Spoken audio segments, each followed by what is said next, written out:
Балабыз башталгыч класста окуйт, жаңы жылдаларга ыр жаттатып, жаңы жылдык кийим кийип келгиле дешет. Балабызды катышсак болот. Быйыл биздин мектепте бир жаңы иш чыгарыштыр, жылыга акча сурай берет, анан подарка шоколад беришет өздөрүчү. Анан быйыл эжеке айтыптыр, биз ошо шоколад бербей эле, ошол мектепке керектүү китеп алып, ар бир бала өзүнө китеп белек алсын деп акча чогултуш, анан кайра ошондой роман да, ушундай бир нерсе, же бир математика боюнча китептерди сатып алып, өздөрүнө азырлы берип коюшуптур. Анан ошол силердин китебиңер деп. Негизи балдарга түшүндүрүш керек. Кээде балдардын бардыгын жибербей кое албайсың да, анан балдар баргысы келет, анан балдар бөлүнүп калат, элдер анан силер андайсыңар дей бериши мүмкүн.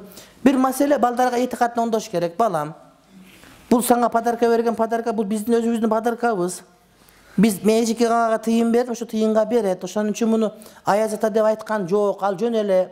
Адамдар Кудайды тааныбайт дагы, бирок ошол Кудайды издегиси келип, анан таба алышпай калып, өздөрүнчө Кудай жасап алышкан. Эгерде ошолор биз экөөбүз билген антип айтпайт эле, сразу эле Кудайдан сурайт болчу. Бул ошо Кудайды тападаш жүрүшөт. Ошого сен ага кыжалат болбо. Аязда бербейт. Аяздын ичиндеги жанагы мектептеги музыка мугалими болду, ошол эле.